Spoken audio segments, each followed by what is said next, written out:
What's new on Grab It TV? Absolutely everything.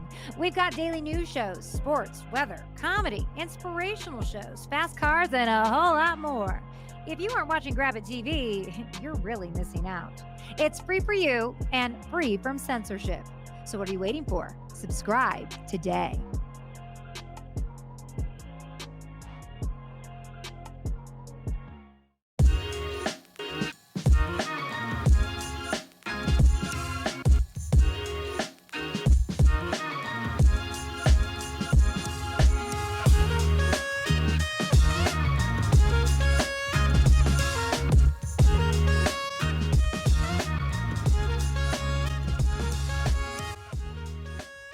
Hello, everybody, and welcome to Week 13 in the National Football League. My name is Dexter Reed, and you are watching World of Matchups, a National Football League preview show where we break down every single NFL matchup from now until Super Bowl Sunday, December 3rd, 2021. The season is blowing by. Welcome in.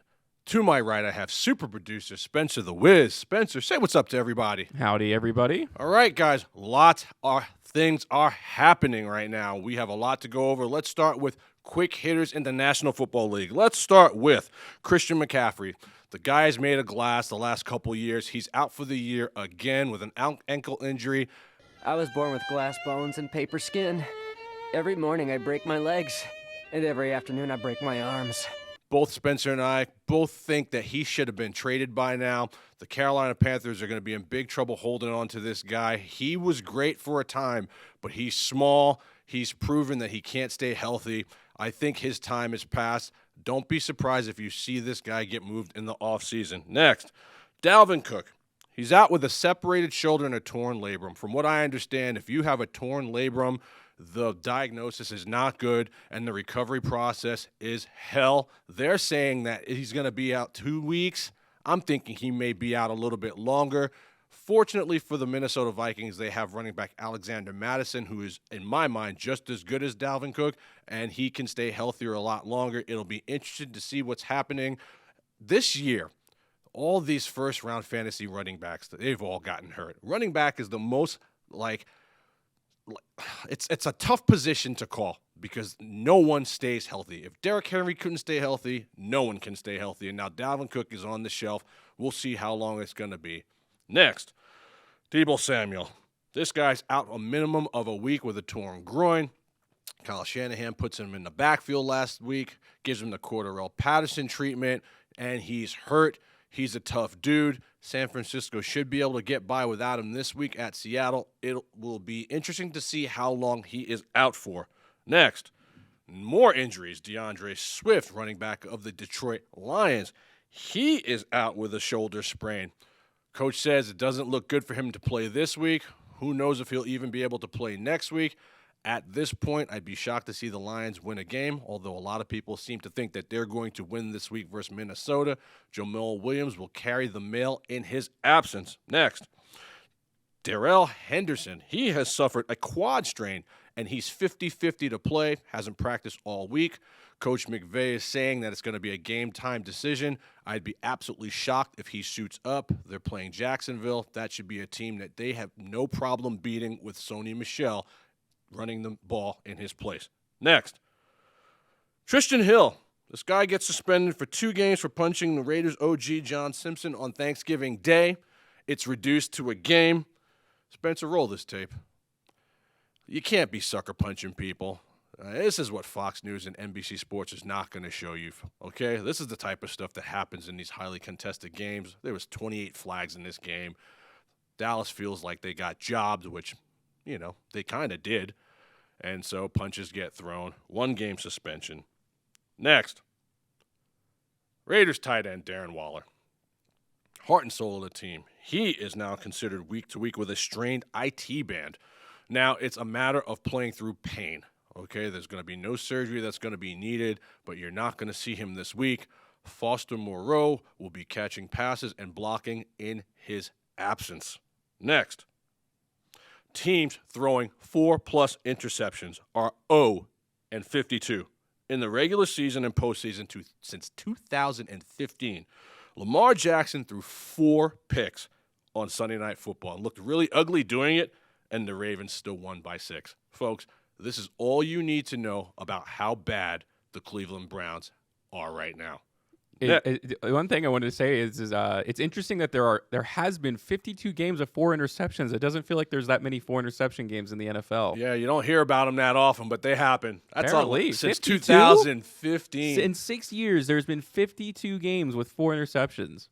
I can't even think of that many at the top of my head. I know. It shows you how much bad quarterback play there is. The problem is these starting quarterbacks get hurt, and their backups come in, and they stink up the joint, which is why they're probably protecting quarterbacks at the clip that they're trying to protect them at, because nobody wants to watch 4 interception games.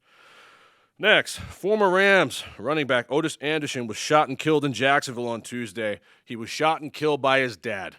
Condolences go out to the whole entire family. It's a wonder to me how these things are actually still happening in the NFL. It's unbelievable that you can be murdered, but also be murdered by the guy who brought you into this world. It's really, really a sad deal. Next, and this is one we're going to spend some time on, Spencer. Per ESPN's Adam Schefter, Bucks, wideout, Antonio Brown, and DB Mike Edwards. They have been suspended for not 1, not 2, but 3 games without pay for violating the NFL's COVID protocols.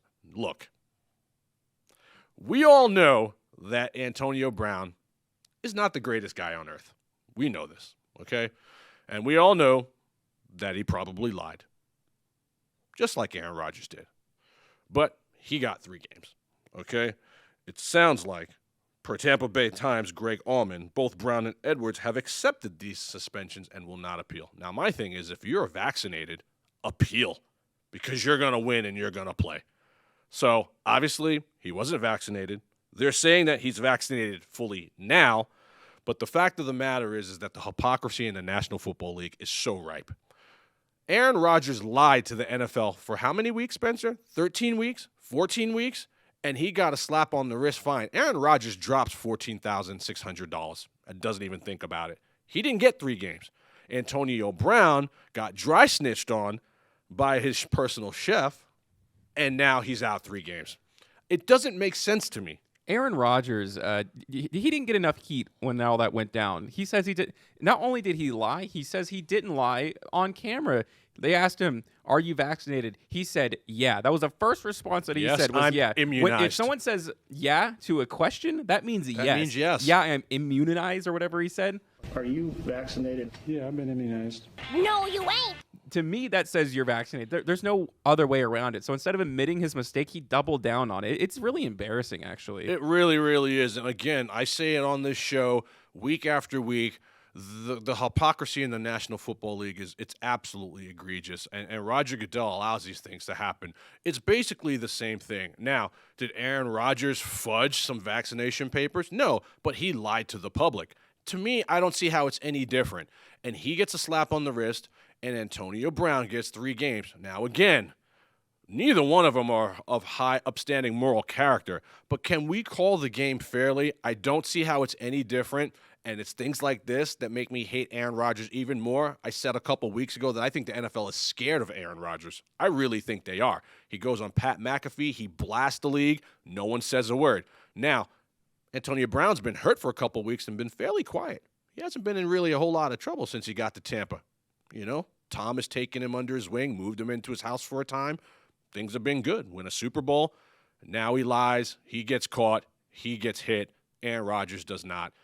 I have a real problem with this, and it just goes back to how privilege is real. And it's not even just in the National Football League. I'm going to get my soapbox opera here for a second, because this is in regular life too. Who you are dictates how the rules hit you. And it's sad, but it's how it is in the National Football League, and it makes me sick to my stomach. I hope Green Bay wins out and then goes somewhere and gets their doors blown off in the first round on the road somewhere. And that's all I'm going to say about that. Stick that in your pipe and smoke it. Thursday night football recap. Dallas Cowboys go to Who Dat Nation in New Orleans. Now, World of Matchups, before we even get into this, World of Matchups is absolutely sizzling on Thursday night. Okay? This is an NFL preview show. You come here for the information, but you come here for the winners. World of Matchups has picked correctly 9 out of the last 11 Thursday nights. We are hot like fire. You want to know who's going to win on Thursday nights? You watch the quick hitters that Dexter Reed puts out every single week. Now, Dallas absolutely had to have this game. They could not in any way, shape, or form go to New Orleans and lose. Now, I have a couple problems with how they're going about doing things, okay? Number one, they win the game. The defense plays well. Dak looks but they get it done, all right? Can we please sit Zeke? Is there any reason why Zeke has to play right now? Zeke looks slow. Zeke is hurt. It makes no sense having him out there. How many teams would start Tony Pollard? 90% of them? Tony Pollard, you just stole my thunder. Tony Pollard needs to start for the Dallas Cowboys moving forward. If I'm the Dallas Cowboys, I get rid of Zeke. Now, I know Pollard has more of like a wide receiver build, but you can't tell me that him and Corey Clement could not have done what Zeke did last night. You're using Zeke like a fullback right now. The guy is hurt. And stuff like this is why Mike McCarthy will ruin Dallas. And I can't pick them to win a Super Bowl because there's bonehead moves like this. Did Amari Cooper really need to come back last night? The guy had COVID. When I had COVID, man, I was out 3 weeks. Let these guys rest. You could beat the Saints without these guys. It makes absolutely no sense to me. Dak's going to do what Dak does. They win late on the hands of the defense. Big man touchdown was fantastic. Micah Parsons is all over the place. Trevon Diggs. All the things I said were going to happen happened. We hit the game. We hit the under. Dallas had to have this game, and they did. Now, to the New Orleans. Boy, New Orleans is bad. Bad, bad. And it sucks because their defense is all world. That's a Super Bowl caliber defense in Who Dat Nation. Now, the problem I have with them is a couple of different things. You paid Taysom Hill all this money, and he hasn't gotten on the field. And now when he gets on the field, the guy stinks up the joint. He also is hurt. And I just got a report per Adam Schefter that he's got a torn, tendon in his index finger. He's probably going to be out. So here comes Trevor Siemian back, who is trash. They're in big trouble, and they are going to regret the day that they paid this guy this kind of contract. Folks, you've seen it for years. I don't know what it's going to take for you guys to open your eyes, but in order to win a Super Bowl, you have to have a pocket passing quarterback. Tom Brady, Patrick Mahomes. You cannot have these run-first quarterbacks, these hybrid quarterbacks. Taysom Hill is not good. And believe me when I tell you, you're going to remember this. At some point, they're going to cut this guy the first minute they can. They are already regretting this contract. I don't understand what they're doing. It doesn't make sense to me. He looked like white Lamar Jackson to me. That's pretty harsh. Well, that's what. But I mean, did you watch the game? I watched the game. It was hard to watch. He's a Kroger brand Lamar Jackson or something like that. Stop trying to recreate these hybrid kind of running quarterbacks. They never win. Ask Cam how that turned out. Ask Mike Vick how that turned out. Ask Randall Cunningham how that turned out. You have to be able to stand in the pocket and throw dimes to win in this league. And I don't know what it's going to take for people to wake up and recognize that. It's not going to happen. 4 picks last night. All of the egregious variety. Sure, he may have had 100 yards on the ground, but did they win the game? No. Stats are so deceiving in football, by the way. That's just not how I feel. Yeah, and I totally agree with that. But when you put Taysom Hill to the litmus test, even a healthy Taysom Hill with a healthy offensive line and Alvin Kamara, do you really think that team's going anywhere with his arm? I don't think so. Not deep in the playoffs, at least. You know what I mean? Ask RG3 how that turned out. I can go on and on and on. And so I think that it's too late, and I think Sean Payton may be regretting it. So now you have to trot the guy out there and see what you have. Boy, New Orleans is on fire right now. It's Hurricane Katrina without the hurricane. That football team is already looking at 2023. Forget 2022. And if they could draft a quarterback and get away with it, they would. But now they've got Taysom Hill wrapped up in the money. And I know I hate going on this kind of a rant when we're supposed to be talking about last night's game, but this is what last night's game is about. The ineffectiveness of that quarterback is going to doom this team forever. And Michael Thomas is gone. And don't be surprised if Alvin Kamara pushes his way out of New Orleans. And that's all I have to say about that. And that's all I got to say about that. Good win, Dallas. Now, let's plug our social media page here, man. For all of you who still don't know about what we're doing here at World of Matchups, we're everywhere. Facebook, Twitter, TikTok. We have a YouTube page. Like and subscribe. Go to grabit.com. Sign up. It's free, like 100% free. If Netflix and YouTube had a baby, that's Grab It. All our content is there. Hit us up. Connect with us. And when the content hits the airwaves, it'll hit your email. Now, you know what time it is, folks. This is one of my favorite times of this show, Spencer, because I just like to let out all my aggression on these referees and the horrid, putrid job that they do every week. Ladies and gentlemen, it is time to roast the refs. Quarterback's arm. No, God! No, God, please, Pass is incomplete. No flag. All right, everybody, it's the time of the show where we roast these refs in all their ineptitude.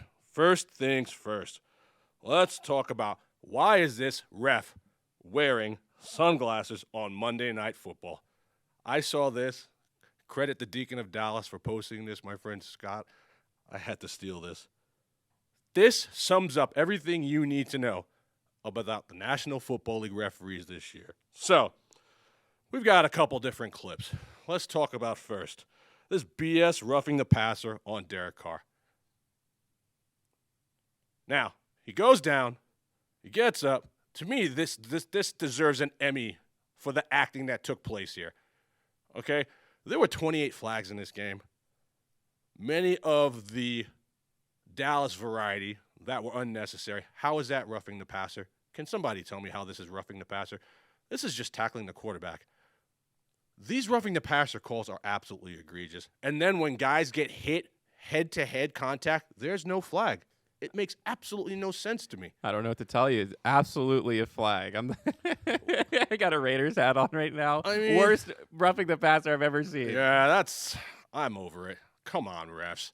I mean, you guys got to do a better job than this. Derek Carr's not Joe Montana. Next, this one could be ticky-tack, but according to the rules, a flag should be thrown here. Tony Pollard catches the 2-yard out, gets a couple yards, stays on his feet, runs out of bounds, and gets hit. Where's the flag? He's clearly in the white. Where is the flag? There is no flag. Why? This makes absolutely no sense. He was tackled out of bounds. No flag. Again, the privilege. If that's like Devontae Adams, there's a flag. Why? Makes no sense. Now, this one made me sick to my stomach. David Njoku, in just an absolutely disgusting game, catches this ball here. This ball is called a touchdown. Upon further review, if you look at it, the ball hits the ground. They let this stand. What are they seeing that you and I and all of America is not seeing here, Spencer? Please tell me. That thing bounced around more than a beach ball at a Nickelback concert. Ridiculous. Come on. That is unacceptable. That whole game was unacceptable. That game hurt my feelings. It was so awful to watch. Now, what's a catch in the National Football League, folks? Okay? I went and did some digging and found the rule because I'm going to show you a couple clips that absolutely they don't speak to what this says. The rule allows the ball to touch the ground as long as the receiver maintains possession through the act of going to the ground, unless before going to the ground, the receiver gets 2 feet on the ground. That's a mouthful right there, Spence. And either performs an act common to the game or has time to perform an act common to the game. To me, that whole thing needs to be burned, and it should just be if the ball hits the ground, it's not a catch. Those words don't mean anything. It's just a culmination of random words thrown together in a sentence. That's like an act common to the game. What does that mean? BS. That's just all Roger Goodell jargon. That means what do we need for this game to have the best ratings? That's what that means. You know, what does it mean? Whoever gets that catch, if he's the right person, he gets the first down or the touchdown. That's what that means. Roll tape. First one. Now, this is old, and the NFL joke forever will be, did Dez catch it? According to the rules that we just read, Dez caught this. Okay, and I'm showing you this for a reason, because there's going to be a couple different clips, some old, some new, that are going to look just like this, where they're not called catches. And the NFL doesn't seem to know what a catch is. Just like the NFL doesn't know what a first down is, just like the NFL doesn't seem to know what roughing the passer is. They need to burn the rule books and start over fresh. What they just did in the NBA, they need to do this in the National Football League. So we all know that Dez caught it. All right? Now, Davante Adams, Sunday, catches this, or does he? You see the nose of the football hit the ground. Folks, this was ruled a catch. Are you serious? Are you serious? That's not a catch. That's a ball that hits the ground that Davante Adams had his hands on, so they called it a catch. Yeah, that's one of those common football plays or whatever they said in the rules. Now, I'm going to show you the next one here. Okay? This was Zach Ertz a couple years ago. Very similar. Catches, makes a football move, ball bounces up, still catches it, never touches the ground, supposedly. And this is a touchdown. What he just did is what Davante Adams did, and it was not called a catch. Jesse James a couple years ago, same thing. That ball's caught. Incidental contact with the ground. No touchdown. Folks, it's time for us to understand that if you are not making clean plays in a National Football League and you are leaving anything in the hands of the refs, you are going to get screwed. Unless you're the Patriots, unless you're Aaron Rodgers and the Packers. It's ridiculous. And you can forget if you're the Raiders, it's going against you, even if it is a catch, because we all know how the NFL feels about the Raiders. They look to punish the Raiders just for breathing. Folks, understand what you're up against when it comes to the National Football League. It's not even just beating your opponent. You have to beat the referees, and you have to beat Roger Goodell. And that's all I'm going to say about that. It's enough to get me to the boiling point. All right, everybody, welcome back to the show. We thank Heroes Heating and Air for sponsoring our Roast the Ref segment. As always, you can find them at heroesheatingandair.com for all your service needs. Medford, Oregon, these are good people. Hit them up. Let them know World of Matchup sent you. Now, it's time for our mailbag part of the show where you tell us what you want to talk about. So, Dan O'Brien, Long Island, New York. Can we use the Giants giving Eli Manning a going-away start? That was a win, a reason that cost them Chase Young. So, first things first. The way the Giants handled Eli Manning down the stretch was absolutely deplorable. You know, just the fact that we all know that this guy sat for Geno Smith, that's terrible in and of itself. Now, here's a guy who brought you 2 Super Bowls. Now, everyone knows that those two Super Bowls were pretty much predicated on 2 amazing catches, but he brought them to you. Now you give him the farewell start after already throwing eggs at him and trying to tarnish his legacy, and it cost you a pick. There's no reason to give that guy that start at that point. Now, I believe personally, you bring him back for the Ring of Honor ceremony. It's always business first, okay? Your feel-good story can wait. That's me. I'm business first. Now, did it cost you Chase Young? Potentially. Chase Young's out with a torn ACL as well, but how good would it be to have Chase Young in blue, Blake Martinez, Jabril Peppers? That defense sounds a little bit better than what you have now. Again, I'm not a big Eli rah-rah guy. I'm from New York. I get where people are coming from. Look, this is where I'm at with Eli, and you tell me what you think about this, Spencer. I don't believe Eli Manning is a Hall of Famer. I don't. If you take away the David Tyree catch and the Mario Manningham sideline catch, I was at that game, I think he's basically Andy Dalton. Your thoughts? You were at that Super Bowl? I was. I was too. Yeah, I was at that Super Bowl. That is wild. I used to work for the NFL, and I was at that Super Bowl. That was the only Super Bowl I've ever been to. That was a Yeah. great game. But Yeah. that was a great throw. It was a good catch, but a great throw. And I will not ever take that away from Eli Manning. I want to talk about that. The one thing I remember was obviously that catch was the big moment of the game, but I remember how silent the crowd was when the ball was in the air. Yeah. Everybody was just in awe. They were Everybody like, was is he shocked. going to catch this ball? Because it looked like it was on path, right? But when he actually caught it, I just remember that was one of the best football moments I've ever been a part of. It looked like Aaron Rodgers threw the ball with that kind of accuracy. I think Eli gets in the Hall of Fame because he's a Manning. That's just me. Eli is a first ballot Hall of Famer. Yeah, he was see? the best player in both of those Super Bowls. Yeah, and again, I won't discount that. I will not take that from him. But a 500 quarterback the rest of his year who at one point was throwing more picks than touchdowns in the toughest NFL city, I think if his name was Reed instead of Manning, we'd be having a different discussion. I think that the Giants franchise isn't very good, though, and he made them relevant. That I will give you as well. And again, I'm not poo-pooing Eli Manning. Eli Manning is amazing, but is he a Hall of Famer? I think, and again, it all comes back to here we go with the privilege. If it's who between you him are. and Phillip Rivers, it's definitely Eli. Eli. I don't think Phillip Rivers is a Hall of Famer I don't think so either. You know what I mean? I don't think he is either. But yes, back to your question, Danny. I think that potentially sometimes we can put feel-good stories before business, and the end result could be this. Next. Brendan Coyne, Long Island, New York as well. Discuss the Eagles passing on Justin Jefferson for Jalen Reagor. Can we pull up, or can you mention to the people, we were just talking about this, Spencer, all the people that this guy was passed over for. Jalen Reagor drops 2 surefire touchdowns last week at the end of the game to go ahead and beat the Giants.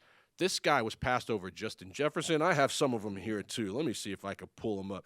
He was passed over Chase Claypool, who's, he's okay. Michael Pittman's a stud, right? We all know Michael Pittman's really, really good. What has Reagor done? There's a lot of guys on this list. Let's hear this list. Justin Jefferson going down. Patrick Queen. I'm just looking at players Patrick Queen's too in a general. stud. Patrick Queen was all over the field the other night. Brandon by the way. Ayuk, I think, could still be a very good I agree. player. I T. agree. Higgins, Michael Pittman. T. Higgins. Yeah. Ridiculous. Chase Claypool is also on this list. I just mentioned Chase. Yeah. I mean, Van Jefferson. Van Jefferson's done more than Jalen Reagor. Jalen Reagor's got some work to do. I mean, he is an absolute bust. That really hurts the Philadelphia franchise. Just think of Devonta Smith lining up with Michael Pittman. You know what I mean? That's a big swing and a miss for the Eagles franchise. And I know we've been giving them some love lately, but we have to look at that. It's what the people want to hear. This is like an all-time receiver class, too, and they just missed. They missed on they everybody. had an 80% chance of getting someone good. They missed on everybody. Totally. So, in keeping with the theme on missing, okay, Rob the Raider, Las Vegas, Nevada, wants to talk about the Chiefs passing on everyone for Clyde Edwards-Helaire. Can we pull up that draft? Now, as a Chief fan, I will tell you, I'm not a big fan of Clyde, okay? Andy Reid loves these smaller backs. He wanted him to be Brian Westbrook 2.0. They asked Patrick Mahomes who he wanted, and he said Clyde. And this is why I think front office should do front office and players should do players. Now, when you think about having Jonathan Taylor on the Kansas City Chiefs right now, it just makes me sick to my stomach. When I think that we could have had DeAndre Swift. Swift is a great player. The Chiefs don't have a back that can go get it on 4th and 1 with confidence. You have CEH, 5'7", 200.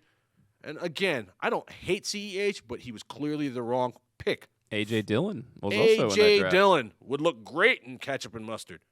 I mean, come on, man. At some point, we have to understand that you cannot just be finesse. You have to have some power. You have to have some guys that can bully on your team. The best teams have a mixture of everything, and the Kansas City Chiefs absolutely swung and missed on Clyde. Unless I see this guy start going out and having 2 touchdown games, 150-yard games on the regular, no one will be able to convince me that the Chiefs took the wrong guy. When I just see what Jonathan Taylor is doing, A.J. Dillon is doing, it just crushes me to think that we had that guy at 32 and let him go. All right, folks. Enough of the nonsense. Let's get to why we are here, okay? You want to hear about the winners. Game previews this week. Week 13. Spencer, does any other sport go faster than the National Football League? I mean, I just met Spencer a couple months ago, and we started this. I feel like we've been doing this for years. It goes so quick. It's unbelievable. 9-6, Week 12. Not the best. We missed our double digits, but we're still doing what we need to do. 108, 71-1 on the season. Carolina, Cleveland, Green Bay, and Tennessee are on the bye. Early games, let's go. Cardinals at the Bears. The Bears. Despite not having DeAndre Hopkins and Kyler Murray for weeks, the Cardinals keep rolling. Okay, it's a testament to how deep they are and solid coaching, despite, I think, Cliff Kingsbury being a bum. All right? The Bears simply don't have the personnel to win this game unless it's going to be a low-scoring game. All right? 10-7, 13-10, that's their only shot. The Cards, they're going to run James Conner until the wheels fall off. And Zach Ertz, man, Zach Ertz has been a nice find for Arizona. He has given them what they need in the absence of DeAndre Hopkins, okay? Look, whether it's Dalton, whether it's Justin Fields, it's not going to matter, as Arizona will focus on taking away that run game in David Montgomery, and they're going to force Darnell Mooney, who's been also a nice find, okay, to be Jerry Rice. And I just don't see that happening. Can somebody tell me what happened to Allen Robinson? My goodness, Allen Robinson has fallen from grace. They kept him around. They wouldn't trade him. They should have traded this guy. Free Allen Robinson. It's unbelievable how bad that franchise has been, and they still refuse to fire Matt Nagy. My goodness. The pick. The Arizona Cardinals move to 10-2. Next, Eagles at the Jets. Folks, I'd love nothing more than to take the Jets here after watching the Eagles throw up all over themselves last week, but I just cannot do it, all right? I know the Jets won a road game, but I refuse to be gassed up by any of it, okay, because this is a team that 9 out of 10 times finds a way to lose. Expect a big bounce-back game from Jalen Hurts and their run game. Okay, Miles Sanders has got kind of a sprained ankle, all right? Boston Scott kind of got an illness, but they should do enough here to get it done. The Jets' defense is going to struggle containing Dallas Goedert, Devonta Smith, and this should be enough for the Eagles to win the game, okay? I trust Zach Wilson as much as I trust gas station sushi, okay? And that's all you need to know here. The pick is going to be the Eagles. It may be ugly, but it will end up being a W. Next, Colts at the Texans.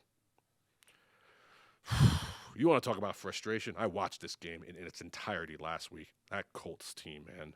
Can somebody please tell Frank Reich that he has the best player in the league on his team, and 16 carries is absolutely not enough. That loss versus Tampa Bay is on Frank Reich. Nobody will be able to talk me off that. Jonathan Taylor should touch the ball a minimum of 3 times every single time Indianapolis has the ball in offense, okay? This is now a world of matchups law moving forward. Now, Michael Pittman, he should eat versus a very bad Texans secondary. And old man Jack Doyle will continue to be Johnny on the spot. Tyrod Taylor will keep it close for a while, but Indy should take out their frustrations on a bad Texans team that should be trying to lose. The pick here, the Indianapolis Colts. Next, the Chargers at the Bengals. The Bengals. Okay, my most fraudulent team of the year award goes out to the Los Angeles Chargers.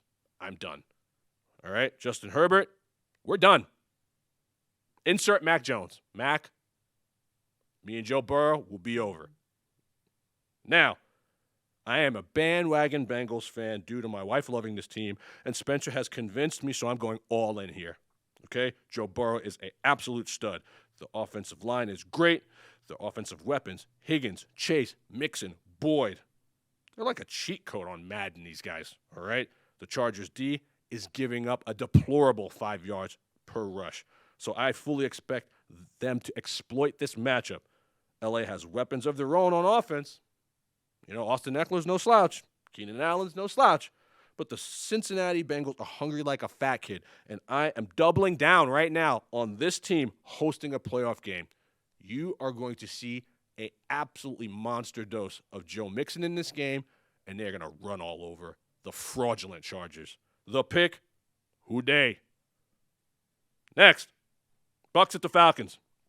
I fully expect Tampa Bay to steamroll Atlanta. I really do.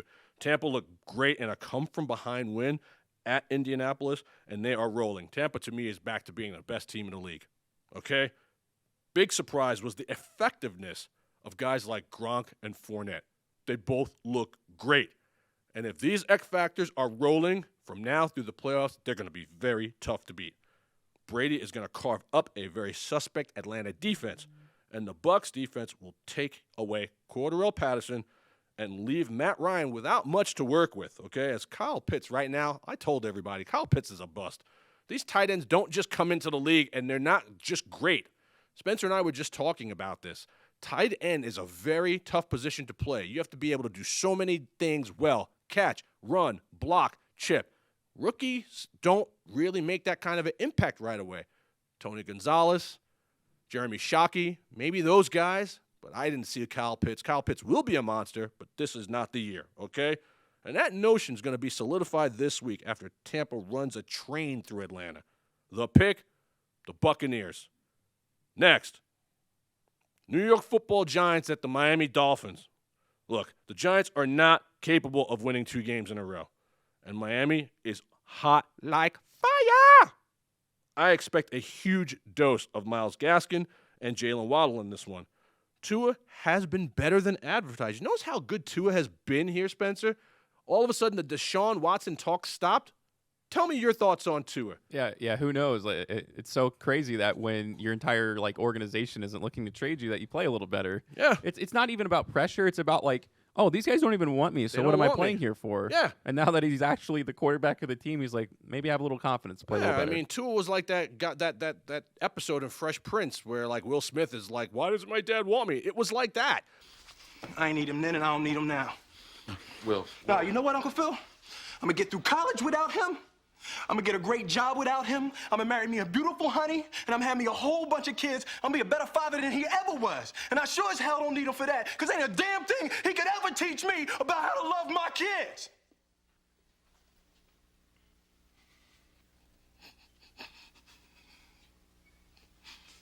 How come he don't want me, man?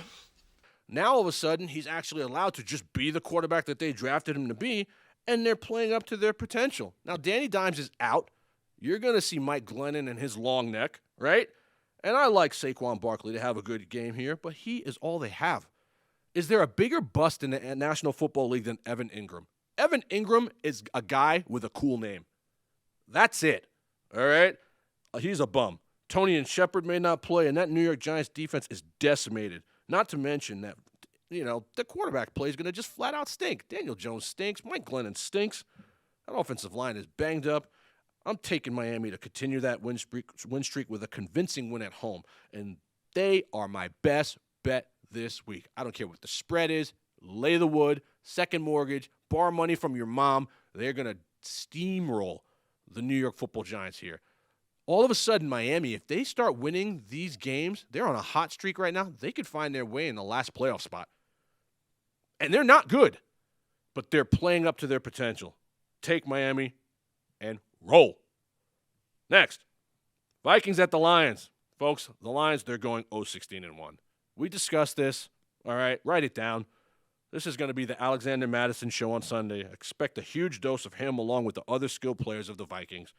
Kirk Cousins will make up for last week's blunder under center. If we have that, can we roll that? I mean, come on, Kirk. You know what I mean? The game is on the line here, bro. You got to line up under the right person. I mean, you're getting paid to hold that line. That pressure, you can't succumb to that kind of pressure. That was egregious. I think he makes up for us this week. It's the perfect team for the Vikings to have to play now because he's going to beat up on them. All right? They're going to pound a hopeless Lions team. Jared Goff is a stiff, and their only hope of winning is Jamal Adams and T.J. Hawkinson. But with poor quarterback play, you can pretty much mail this one in early. Some of the pundits out there are calling for the upset. I just don't see it happening. Minnesota will have to turn the ball over at least 3 times to lose this game. The pick, the Minnesota Vikings. All right, folks, that's it for the early games. We're going to take a commercial break and come back with our player to watch this week. This week's player to watch will be none other than my favorite running back, Mr. Joe Mixon. My name is Dexter Reed. You've been watching World of Matchups. See you on the flip. Heroes Heating and Air of Medford, Oregon. Folks, Heroes Heating and Air is a family-owned and locally operated business in the Rogue Valley. They provide real hero discounts for all first responders and veterans. Heroes Heating and Air is Southern Oregon's only Rheem Pro partner, and they sell quality home comfort. These are friends of mine. These are good people, and they are doing a great business in the Valley. Call them at 541-821-1615 for all your service needs, or check them out online at heroesheatingandair.com. Welcome back to World of Matchups. Before we continue, let's pay some bills. Are you looking to buy or sell your home in Las Vegas or Henderson, Nevada? Alex Gannam with Vegas Strong Real Estate Group, a brokerage with a cause, can assist you with achieving all your real estate needs. With 15 plus years of experience, Alex Gannam is a recipient of several client service awards, along with a top-notch selling and buying technique to get you the most of your home and the best value for your new purchase. Call Alex Gannam at Vegas Strong Real Estate Group today at 702-786-4553. Again, that's 702-786-4553. Vegas Strong Real Estate Group. We are one city, one brokerage, one dream. All right, everybody, welcome back. It is the time of the show where we break down our player to watch. This week's Vegas Strong Real Estate Group sponsored player to watch is none other than Mr. Joe Mixon, my favorite running back of the Cincinnati Bengals. Look, folks, Joe Mixon has been a stud for years, okay? He has had some problems with injuries. Coming out of college, he was getting into a little bit of trouble. But in year number 3, I believe this is 3 or is it 4, Spencer? I'm not sure. Can you look that up for me?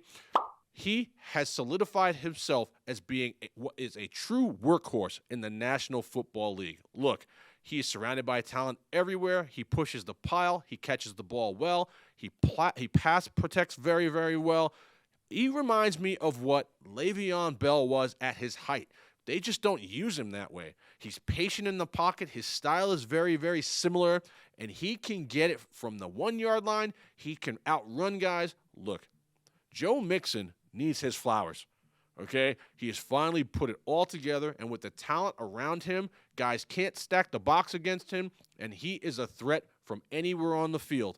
The Cincinnati Bengals got it right when they drafted this guy. They had to hold his hand a little while, but it looks like it's all coming together, and he is going to be in that backfield for the next couple of years. They are on their way to building something great on offense here. Ladies and gentlemen, on behalf of Vegas Strong Real Estate Group, World of Matchups, and Spencer the Wiz, we bring to you this week's player to watch, Mr. Joe Mixon. Now, let's get back to the breakdown. We got some late games to talk about here, all right? You ready to rock, Spencer? Ready to roll. Let's do it. Jags at Rams. Okay, this game is not going to be competitive. Now, the Rams have not won since they signed OBJ and Von Miller. Okay, maybe they should have left things the way they were. Who knows? Enter Jacksonville, the perfect team for them to play to stop the bleeding. Now, expect at least a 3-touchdown win versus a porous defense of Jacksonville Jaguars. Now, I think that Matt Stafford is more hurt than Sean McVay is leading on. Those back problems, they are really contributing to making some ill passes here, and I'm not sure that Matt Stafford is 100%. Ever since we crowned him the Maggie MVP, has not been the same. So that's something you want to keep your eye on, especially as a Rams fan. Kupp, OBJ, Higbee, Jefferson, they should all eat. And Aaron Donald should make Trevor Lawrence feel comfortable on the turf in L.A. Now, Aaron Donald's demanding a triple team at all times. All right, there's a picture that I sent Spencer. If you got it, you want to pull that up and add it in, of this guy being blanketed by 3 defenders, okay? That's all you need to know about the greatness that is Aaron Donald. This game won't be competitive or close, okay? OBJ, all of a sudden popping up on the injury report is something you have to keep your eye on, though, okay? If he doesn't play, look for an uptick in targets for Van Jefferson, but no matter how you cut it, the pick is the Rams. Trevor Lawrence is not good. Okay, I don't care what anyone says. He's having a struggle because he's got the wrong coach and he's surrounded by nobody. Take the Rams all day and twice on Sunday. Next. The Raiders. This is my toughest game to pick this week. Okay? If the Raiders are gonna Raider, which you know they're gonna, this would be the perfect spot for them to do so, as the Washington football team is all of a sudden winning 3 games in a row and playing much better. Darren Waller is out. Best player is off the field, and that's a huge loss. Vegas will have to get Josh Jacobs involved early to control this game. Josh Jacobs, always hurt. Okay? Antonio Gibson, Terry McLaurin, they're going to have good games. Antonio Gibson, despite a shin injury, is really having a resurgence here. He looked great last week. And I think the Washington football team could steal a win here. Now, Derek Carr played well on Thanksgiving. He looked great. Outside of that act job that he did, he looked really good. All right? So, it's tough to know if he's going to resort to being the Carr we all know he is. But they're home. And let's face it, Vegas only really plays well away from home. No Ruggs, no Waller, no Gruden, equals no wins. If Vegas is going to win this game, it's going to be on the shoulders of the defense, which is possible. Mad Max is an absolute stud. I love Max Crosby, all right? You Chief fans can come for my head all you want. I witness greatness. I call it out when I see it. Max Crosby is an absolute stud. He could play for me any day of the week. Heineke is an average quarterback at best, though. This was a coin flip for me. And because I love Spencer so much, I'm taking the Raiders despite everything that I just said. I really think you should. I don't believe in the Raiders. I'm a Raiders fan. I don't believe. This is just the game that they should win. They should just go. They're at home, beating up a bad Washington team. How many games in my lifetime? How many 8-8 Raider teams have I seen lose games like this? And you're young. And you're young. Imagine being a Raider fan that's my age. At least my dad got to see him win a Super Bowl. They haven't been good in my lifetime. Yeah, it's tough, man. But this is a game the Raiders have to win.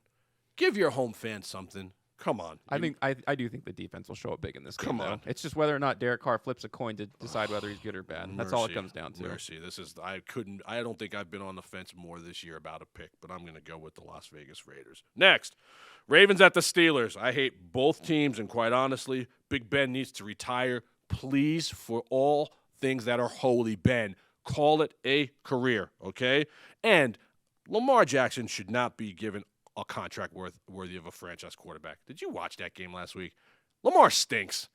Okay? I'm going to just call it out right now. I've been flip-flopping with Lamar stinks. Okay? You take away those running lanes, you take away his legs, and he is RG3.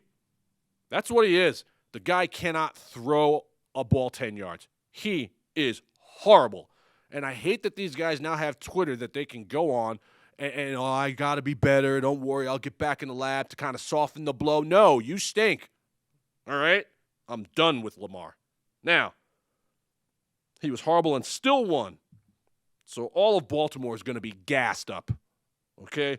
Lamar's Twitter messages can't save the fact that without his running ability, this guy's no better than a backup. I'm sorry. The Steelers defense has gone from great to awful, and they are going to get punished here. Again, simply because they're going to be on the run all day. They're going to get run on all day.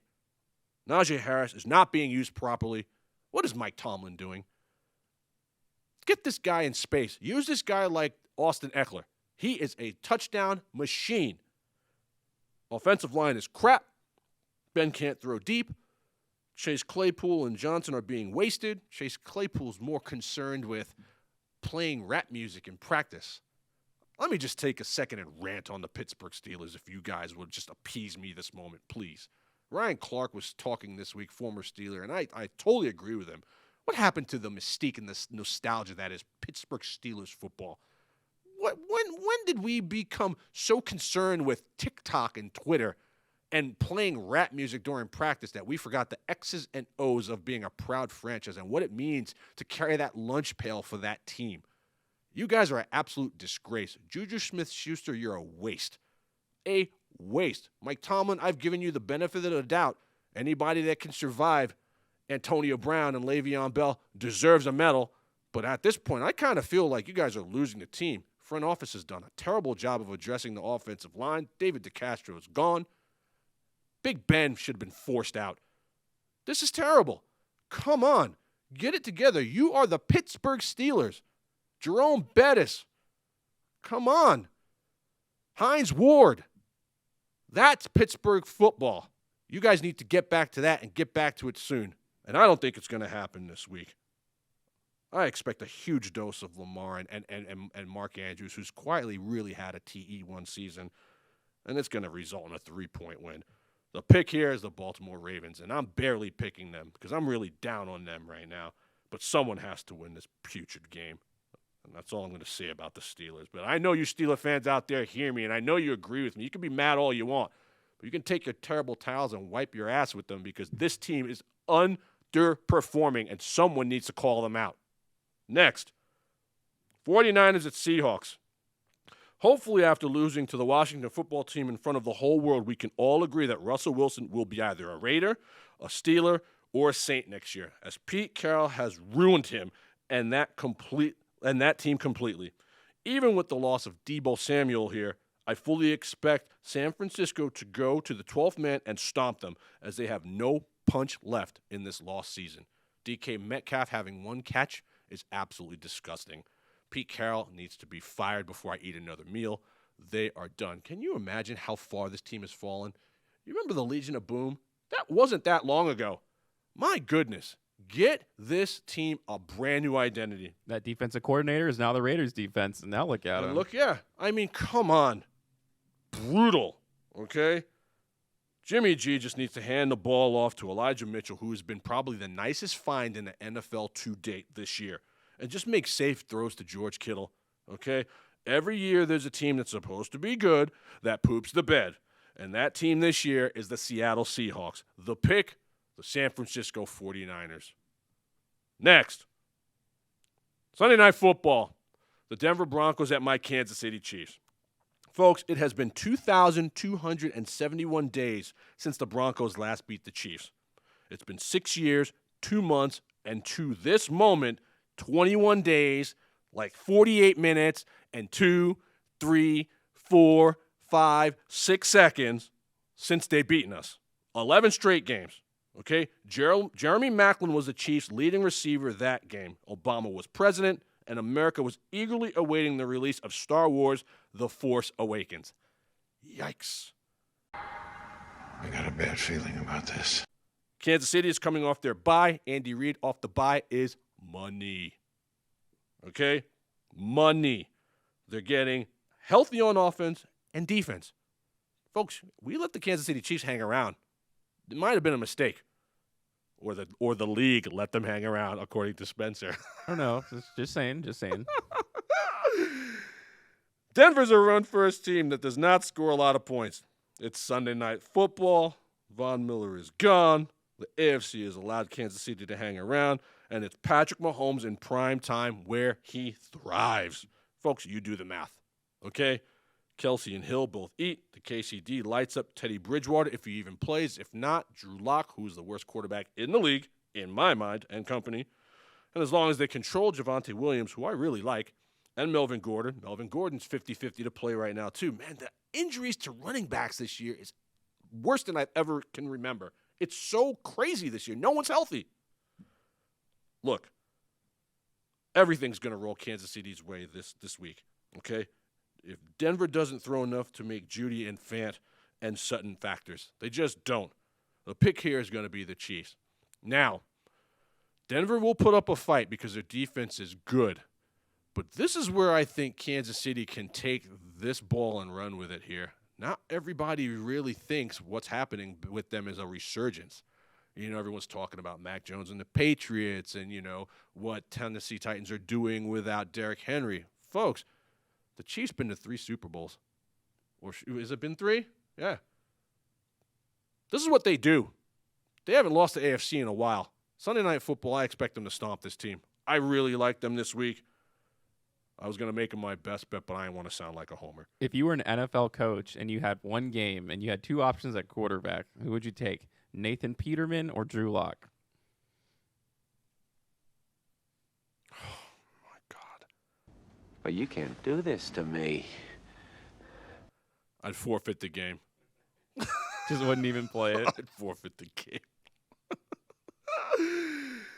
All right, folks. Before we break, we're going to go and get ready for our game of the week. One of the best times of the whole show, okay? The Queen of Buffalo, my good friend Jordan Kusi, is making her second appearance on World of Matchups to talk about this week's game of the week when the New England Patriots invade Bills Mafia and the Buffalo Bills. My name is Dexter Reed. You're watching World of Matchups. See you on the flip.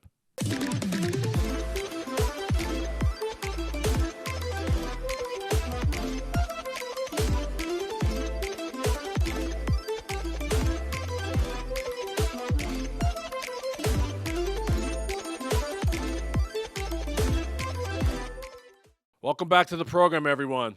Before we venture into our Game of the Week and special guest, we must welcome in our Game of the Week sponsor for the entire season, Stacey Harrison of Felony Fitness. Folks, Felony Fitness isn't for the faint of heart. Felony Fitness promotes solely the 4 F's: no fear, no forgiveness, no failure, and no false hopes. Those who say what doesn't kill you will make you stronger, be patient because they are coming back around to finish the job. Felony Fitness now, Felony Fitness forever. All right, everybody. It's time to break down our Game of the Week, and to do so, I have invited back my good friend for her second stint on World of Matchups. Ladies and gentlemen, the queen of Bills Mafia, here to talk about how the Bills are going to beat the very hot and surging New England Patriots. Welcome to World of Matchups, Miss Jordan Kusi. Let's hear it for Jordan. What's up, sis? Happy holidays. What's going on?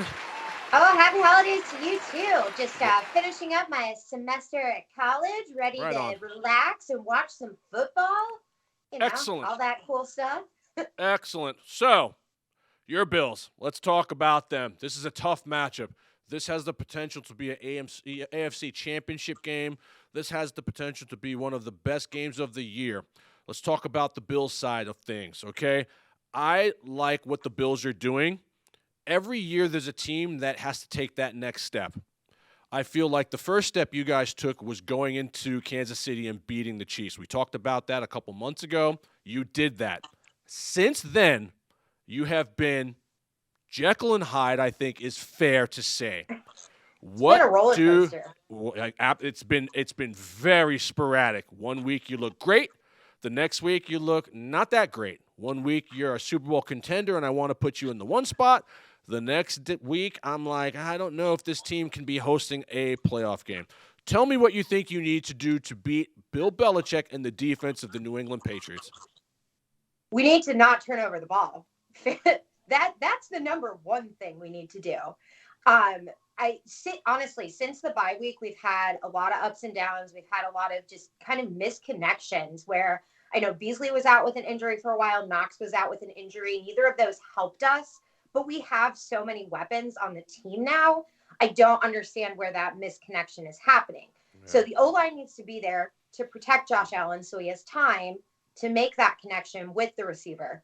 And if he doesn't have that connection, he needs to get rid of that ball. He should not be taking a shot that is not directly at somebody with open arms. Yeah, definitely not.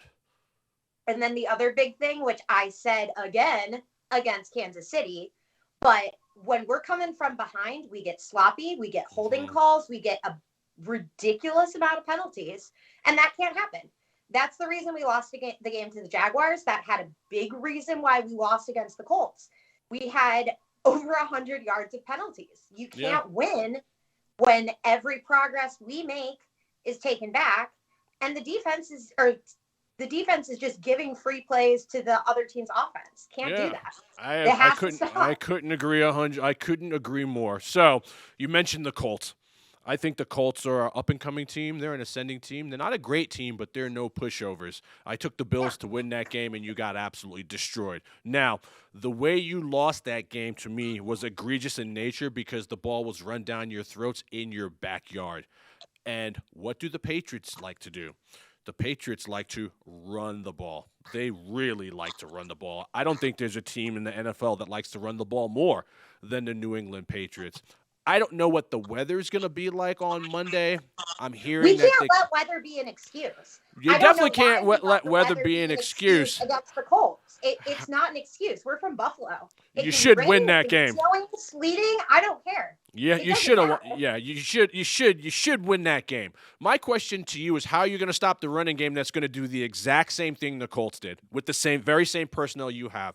Because if you can't stop the run, you're done. I know, and not the same personnel because White is injured and out for the season. Which is huge. That's huge, and that's scary.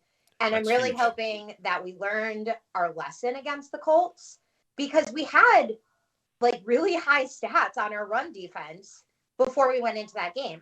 And then I don't know what happened. I was watching it, just covering my eyes the entire time. Like, I couldn't look at it. It was horrifying. Oh, Jonathan Taylor ate you alive because Jonathan Taylor's a top 3 player in the National Football League. Now, we weren't ready for him. We weren't prepared. And you weren't ready.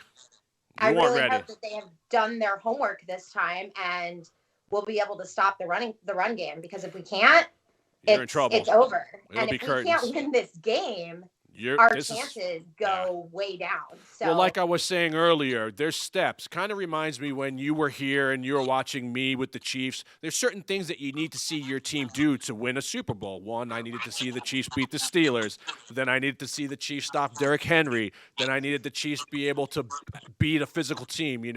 With you guys, this is the next rung on the ladder for you. You need to win this game if anyone's going to take you seriously about winning a Super Bowl. And while Damian Harris and Ramondre Stevenson, they're no world beaters, they get the job done. And I'm going to tell you right now, I'm going to take the Bills reluctantly, because I believe that in prime time, teams play harder. I think that one of the best and worst things that could have happened to you guys was giving up 5 touchdowns to Jonathan Taylor, because you're not gonna let it happen again. You're not gonna let it happen again. I think we showed that against the Thanksgiving game against the Saints. We came back with a vengeance, and we didn't let that happen. You smoked the Saints. Now, the Saints have a good defense. Spencer and I were just talking about that, and you made them look like a JV defense. So, to your credit, again, I kind of feel like the Bills are a team that plays better on the road, which also kind of scares me.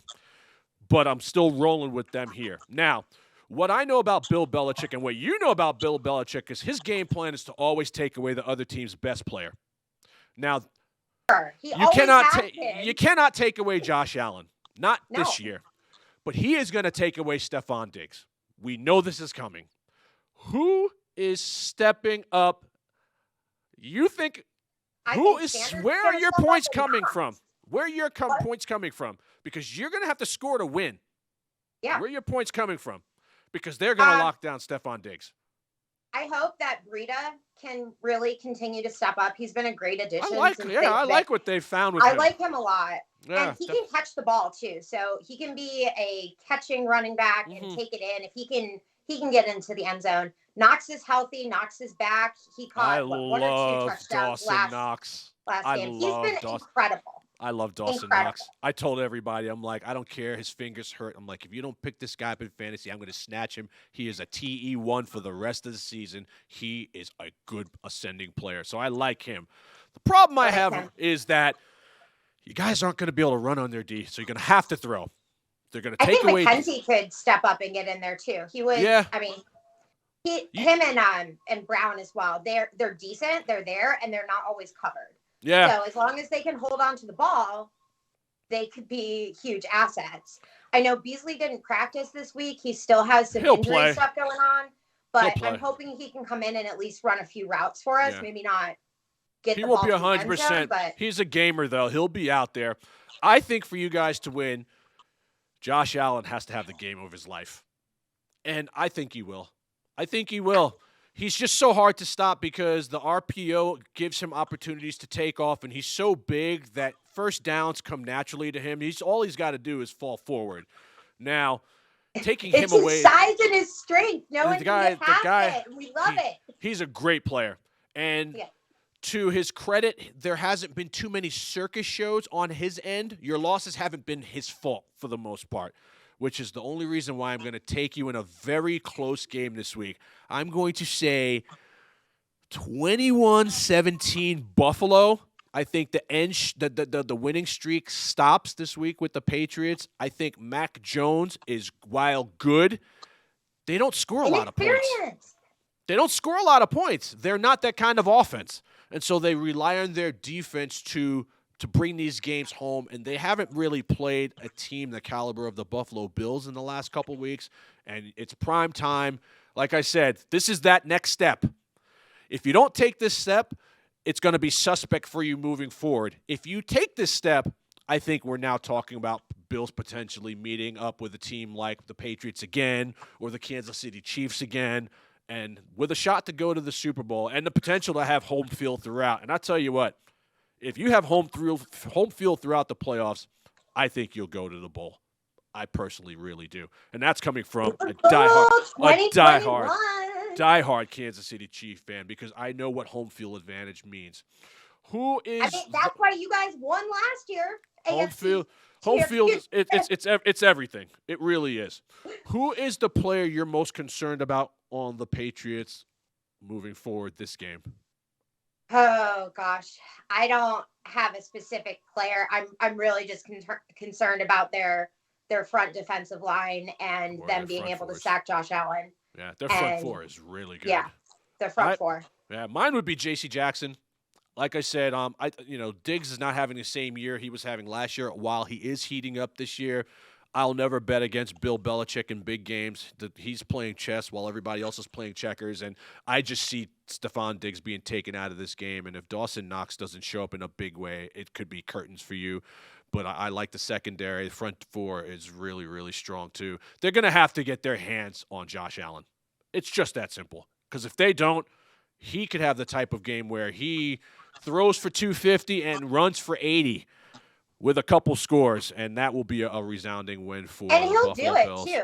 He can do it. Another play, he's gonna go. He's gonna go. He's gonna go. He's hard to stop. He'll jump over guys. Josh Allen knows that he got paid, and it's time to show up. He knows this is it. This year, next year, the window of opportunity closes so fast in the National Football League to win a Super Bowl that this is it for them. All right, what's your final prediction for the game? Ooh, I think it's going to be low scoring. I don't. Me too. Honestly, I'm thinking like 17-14 kind of thing, like low end. I could see Bills. it. Obviously, Bills are winning, but I could see it by 3 points. I could see it. Whoever turns over the ball is losing this game. It's just that simple. Yeah. We just need to start off. We can't play from behind this time because we do not do well playing catch up. Whichever we need team to start off strong and just keep the momentum going. And you need to play Buffalo Bills football. Yeah. Whoever gets a 7 to 10 point lead in this game is winning this game. Yes. Yeah, because I don't think there's any coming back from that. No, the Patriots aren't built to play from behind. They want to grind it out, run the ball, throw quick slants out to Jacoby Myers and Kendrick Bourne. They're not going to go downfield very much. That's just not who they are. So the game plan is set for you. You guys got to go out and make World of Matchups look good. We're riding you with you this week. We appreciate you coming on. Happy holidays to you guys out there in Virginia. And we look forward to talking to you again soon. Ladies and gentlemen, the queen of Bills Mafia, Miss Jordan Kusi. Let's hear it for her. Jordan, I'll talk to you soon. Take care. Merry Christmas. Bye. All right, folks. That's all for the show, but we'd be remiss if we didn't go over our picks for the week. World of Matchups this week in Week 13 is taking the Arizona Cardinals, the Philadelphia Eagles, the Indianapolis Colts, the Cincinnati Bengals, the Tampa Bay Buccaneers. My best bet this week is going to be the Miami Dolphins, the Minnesota Vikings, the Los Angeles Rams, the Las Vegas Raiders, the Baltimore Ravens, the San Francisco 49ers, the Kansas City Chiefs on Sunday Night Football, and the Buffalo Bills on Monday night. Now, like we mentioned earlier before, we're everywhere on social media. Get plugged in. You don't want to miss out. Find us all over the place at World of Matchups. Instagram, Twitter, Facebook, YouTube, TikTok. And go to grabit.com. Sign up for free. The content is there. We're waiting for you to get it.